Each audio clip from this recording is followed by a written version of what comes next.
15 अगस्त 1947 आज है आजाद भारत का पहला दिन। 200 सालों के संघर्ष के बाद आखिरकार हमारा महान देश आज आजाद हो चुका था। एक तरफ करोड़ों भारतीय आजादी की खुशी में झूम रहे थे, वहीं दूसरी तरफ लाखों बंटवारे के दर्द से करा रहे थे। उस शाम 5 बजे इंडिया गेट के पास प्रिंसेस पार्क में लॉर्ड माउंटबेटन को ब्रिटेन का झंडा उतारकर भारत का तिरंगा झंडा फहराना था।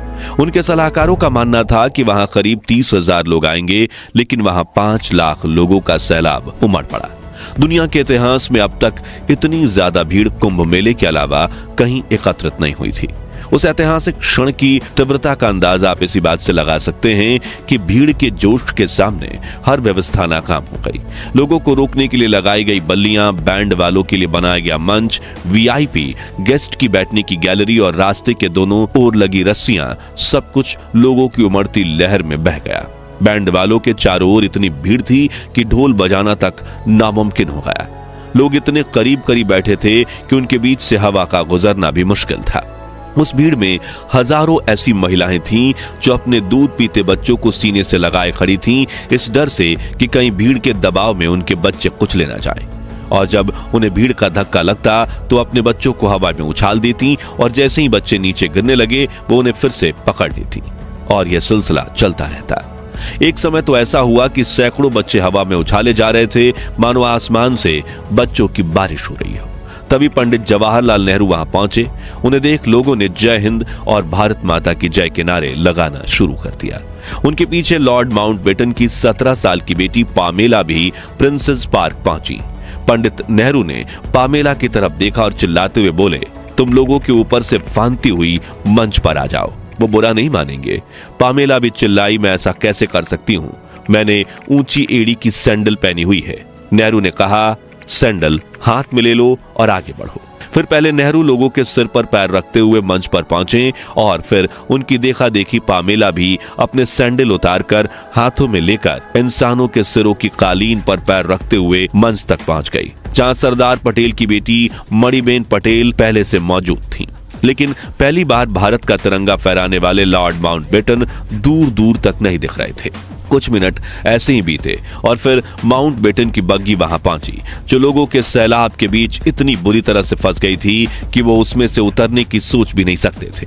इसलिए उन्होंने पंडित नेहरू की तरफ देखते हुए चिल्लाकर कहा, लेट्स होस्ट द फ्लैग, यानी चलिए झंडा फहराइए। जिसके बाद प्रिंसेस पार्क में भारत का महान तिरंगा फहराया गया और माउंटबेटन ने अपनी बग्गी पर ही खड़े होकर तिरंगे को सलामी दी। इस ऐतिहासिक दृश्य को अपनी आंखों से देख रहे उन 5 लाख लोगों के मुख से पहली बार आवाज निकली, भारत माता की जय। और उन्होंने दूसरा नारा लगाया, माउंटबेटन की जय, पंडित माउंटबेटन की जय। भारत के पूरे इतिहास में इससे पहले किसी दूसरे अंग्रेज को यह सौभाग्य प्राप्त नहीं हुआ था कि वो लोगों को इतनी दिली भावना के साथ ये नारा लगाते हुए सुने। उस दिन वायसराय माउंटबेटन को वो चीज मिली जो चीज उनकी परनानी रानी विक्टोरिया को नसीब नहीं हुई थी और ना ही उनकी किसी और संतान को। और जब यह आवाज गूंजी तो माउंटबेटन के रोंगटे खड़े हो गए और आंखों में आंसू आ गए। उस ऐतिहासिक और मधुर क्षण में भारत के लोगों के दिलों में ऐसा उल्लास था कि पलासी की लड़ाई, 1857 के अत्याचार और जालियांवाला बाग की खूनी दास्तान जैसे दुखद अध्याय मानो कहीं खो गए। जैसे ही भारतीय तिरंगा हवा में लहराया, उसके ठीक पीछे एक इंद्रधनुष उभर आया। ऐसा प्रतीत हुआ जैसे प्रकृति भी भारत की आजादी का जश्न मनाने और उस पल को और अधिक रंगीन बनाने के लिए तैयार थी। इस ऐतिहासिक क्षण का अनुभव करने के बाद जब माउंटबेटन अपनी बग्गी में बैठकर गवर्नमेंट हाउस की ओर बढ़े, तभी उनकी पत्नी एडविना ने थकी मांदी महिलाओं को अपनी बग्गी में चढ़ा लिया। वे इतनी निढाल हो चुकी थी कि लगभग बग्गी के पहिए के नीचे आ गई थी। वे महिलाएं उन सीटों पर बैठ गईं जो काले चमड़े से मड़ी हुई थी और इंग्लैंड के राजा रानी के बैठने के लिए बनाई गई थी। उसी बग्गी में भारत के प्रधानमंत्री जवाहरलाल नेहरू भी मौजूद थे, लेकिन उनके लिए कोई सीट उपलब्ध न होने के कारण वो बग्गी के हुड पर बैठ गए। दृश्य न केवल स्वतंत्रता का बल्कि बराबरी और भाईचारे का प्रतीक बन गया। मित्रों, आज के इस वीडियो में हम आपको देश के पहले स्वतंत्रता दिवस की सैर पर ले जाने वाले हैं, जिसमें हम ऐसे ही कुछ दिलचस्प किस्सों के साथ दुर्लभ वीडियोस भी देखेंगे जो आपको उस ऐतिहासिक दिन का अनुभव करवाएंगे जो भारत के इतिहास में सुनहरे अक्षरों में लिखा हुआ था। लेकिन उसके पहले हर भारतीय से एक छोटी सी गुजारिश है, प्लीज आप वीडियो को लाइक करके कमेंट बॉक्स में जय हिंद जरूर लिखें। साल 1945, एक तरफ द्वितीय विश्व युद्ध, वहीं दूसरी तरफ भारत के महान स्वातंत्र्य सेनानियों के आंदोलन ने ब्रिटिश हुकूमत की कमर तोड़कर रख दी थी। अंग्रेज ये समझ चुके थे कि अगर हम भारत में लंबे समय तक रहे तो वहां से जिंदा नहीं लौट पाएंगे। ऐसे में विश्व युद्ध पूरा होते ही जब ब्रिटेन के नए प्राइम मिनिस्टर बने रिचर्ड एटली, तो उन्होंने तुरंत बड़ा फैसला लेते हुए 20 फरवरी 1947 को ब्रिटेन की हाउस ऑफ कॉमन्स में घोषणा कर दी कि हम 30 जून 1948 तक भारत को पूरी तरह से आजाद कर देंगे। लेकिन समय बीतने के साथ भारत को आजाद करने की तारीख और नजदीक आती चली गई। दरअसल भारत को आजाद करने की जिम्मेदारी देश के अंतिम वायसराय लॉर्ड लुईस माउंटबेटन को सौंपी गई। शुरुआत में माउंटबेटन इस कार्य को पूरा करने के लिए 1 साल का समय लेने वाले थे, लेकिन अब भारत ब्रिटिशर्स के हाथों से निकलता जा रहा था। तभी ब्रिटिश इंडिया के आखिरी गवर्नर जनरल सी राजगोपालाचारी ने माउंटबेटन को आगाह किया कि अगर आपने जून 30, 1948 तक इंतजार किया तो सत्ता लौटाने के लिए आपके पास कुछ नहीं बचेगा। इस चेतावनी के बाद माउंटबेटन ने भारत को जल्दी आजादी देने का निर्णय लिया। उस दौरान मोहम्मद अली जिन्ना ये जिद कर बैठे थे कि मुझे मुस्लिम के लिए अलग देश चाहिए। हालांकि जवाहर नेहरू, सरदार पटेल, महात्मा गांधी और कांग्रेस के कई वरिष्ठ नेता इसके पक्ष में नहीं थे। यहां तक कि जिन्ना को पंडित नेहरू की जगह आजाद भारत का प्राइम मिनिस्टर बनाने के ऑफर भी दिए गए, लेकिन जिन्ना नहीं माने और माउंटबेटन ने उनकी शर्त मान ली। 2 जून आधी रात को एक बैठक हुई और माउंटबेटन ने खुद महात्मा गांधी से आग्रह किया कि वो इस बैठक का हिस्सा बने, लेकिन उन्हें डर था कि गांधी कोई ऐसी बात न कह दें कि दोनों के बीच मनमुटाव हो जाए। जब गांधी जी वहां पहुंचे तो माउंटबेटन अपनी कुर्सी से उठे और तेजी से महात्मा गांधी का स्वागत करने के लिए आगे बढ़े, पर अचानक वो बीच में रुक गए। गांधी ने अपने होठों पर उंगली रखकर उन्हें रोक दिया। वायसराय समझ गए कि आज गांधी का मौन व्रत है। इसके बाद माउंटबेटन ने अपनी पूरी योजना समझाई। गांधी ने एक लिफाफा लिया और उसके पीछे कुछ लिखना शुरू किया। लिखते लिखते उन्होंने पूरे 5 लिफाफे भर दिए, जिसमें उन्होंने लिखा था कि मुझे अफसोस है कि मैं बोल नहीं सकता। सोमवार को मेरा मौन व्रत रहता है। मौन व्रत लेते समय मैंने केवल 2 स्थितियों में इसे भंग करने की गुंजाइश रखी है। एक, जब किसी उच्च अधिकारी से किसी जरूरी समस्या के बारे में बात करनी हो। दूसरी, जब किसी बीमार की देखभाल करनी हो। लेकिन मैं जानता हूं कि आप नहीं चाहते कि मैं आज अपना मौन भंग करूं। इसके बाद गांधी जी वहां से उठकर चले गए। अगले दिन यानी 3 जून 1947 को माउंटबेटन ने एक प्रेस कॉन्फ्रेंस बुलाई और घोषणा कर दी कि 15 अगस्त 1947 के दिन भारत को स्वतंत्रता दी जाएगी। इसके साथ ही भारत और पाकिस्तान के रूप में 2 अलग अलग देशों का निर्माण होगा, जिनके संविधान भी अलग अलग होंगे।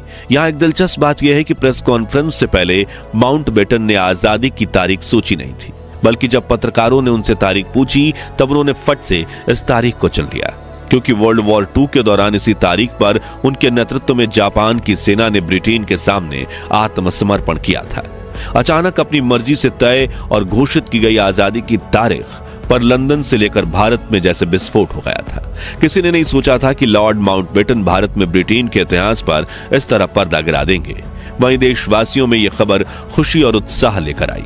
जिस आजादी के लिए लाखों स्वतंत्रता सेनानियों ने अपने प्राणों की आहुति दी थी, अब वह दिन करीब था जब पूरा देश आजादी की खुली हवा में सांस लेने वाला था। मित्रों, क्या आपने कभी सोचा कि आजादी के लिए तो 15 अगस्त की तारीख चुनी गई, फिर स्वतंत्रता समारोह 14 और 15 अगस्त की आधी रात को ही क्यों शुरू किया गया? तो इसके पीछे भी एक खास कारण था। दरअसल भारत के वरिष्ठ ज्योतिषियों के अनुसार 15 अगस्त का दिन ग्रह नक्षत्र की स्थिति के हिसाब से शुभ नहीं था। उन्होंने सलाह दी कि इतने महत्वपूर्ण कार्य के लिए यह दिन उपयुक्त नहीं है और सौभाग्य से 14 अगस्त के दिन सितारों की स्थिति 15 अगस्त की तुलना में ज्यादा बेहतर थी।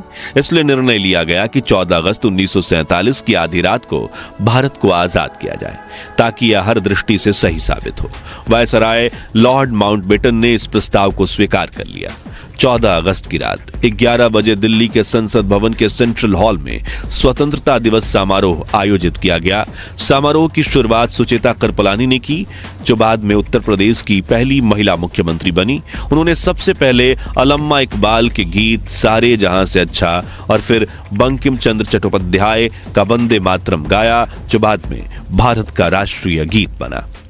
ठीक 11:55 पर स्वतंत्रता भारत के पहले प्रधानमंत्री जवाहरलाल नेहरू ने अपना ऐतिहासिक भाषण ट्रिस्ट विद डेस्टिनी यानी नियति से मिलन दिया। भाषण की शुरुआत उन्होंने की, बहुत साल पहले हमने नियति से एक वादा किया था और अब वो समय आ गया है जब हम अपनी नियति की उस प्रतिज्ञा को काफी हद तक पूरा करेंगे। आधी रात के समय जब दुनिया सो रही होगी, भारत जीवन और स्वतंत्रता के लिए जागेगा। उन्होंने आगे कहा, इस आजादी के दरवाजे पर जब हम खड़े हैं कि हिंदुस्तान किसी एक फिरके का मुल्क नहीं है, एक मजहब वालों का नहीं है, बल्कि बहुत सारे बहुत किस्म के बहुत धर्म और मजहबों का है। किस तरह की आजादी हम चाहते हैं। उनके इन शब्दों ने आजादी के महत्व और नए भारत के सपने को बखूबी अभिव्यक्त किया। फिर जैसे ही घड़ी ने 12 के रात बजा दिए, शंखनाद की गूंज पूरे सेंट्रल हॉल में फैल गई। वहां मौजूद लोगों की आंखों से खुशी और भावुकता के आंसू बह निकले और महात्मा गांधी की जय के नारों से सारा माहौल गूंज उठा। इसके बाद आजादी के लिए अपने प्राण न्यौछावर करने वाले वीर स्वतंत्रता सेनानियों की याद में 2 मिनट का मौन रखा गया। संसद भवन के बाहर मूसलाधार बारिश हो रही थी। इसके बीच हजारों भारतीय इस ऐतिहासिक क्षण का इंतजार कर रहे थे। जैसे ही पंडित नेहरू संसद से बाहर आए, लोगों की भीड़ उमड़ पड़ी। वरिष्ठ पत्रकार खुशवंत सिंह ने उस भावनात्मक पल को याद करते हुए लिखा, हम सब रो रहे थे। अनजान लोग एक दूसरे से खुशी से गले मिल रहे थे। वहीं एक वरिष्ठ अमेरिकी पत्रकार ने इस क्षण का अनुभव साझा करते हुए लिखा, सड़कों पर लोग खुशी से झूमते और चिल्लाते नजर आ रहे थे। हिंदू, मुसलमान और सिख सभी जाति और धर्म के भेद को भुलाकर आजादी का जश्न मना रहे थे।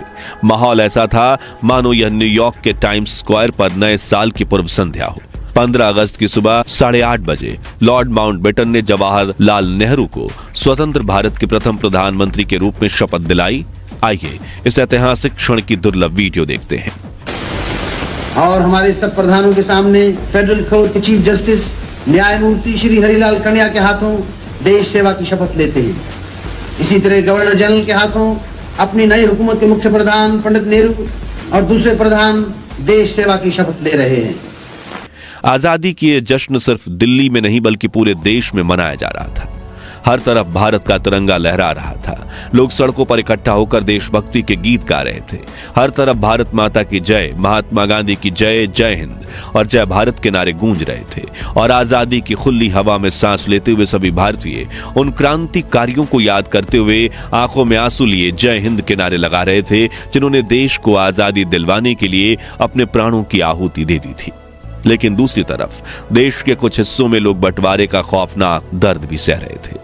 उनके लिए 14 अगस्त की रात खुशनुमा नहीं बल्कि दुख, दर्द और पीड़ा से भरी काली रात थी, जिस विषय में आप हमारी डिटेल्ड वीडियो डिस्क्रिप्शन में दी हुई लिंक से देख सकते हैं। तो मित्रों, भारत को स्वतंत्र राष्ट्र बनाने के लिए जिन महान क्रांतिकारियों ने अपने सुखद जीवन और प्राणों को भी दांव पर लगा दिया, उनके सम्मान में कमेंट बॉक्स में जय हिंद जय भारत जरूर लिखें।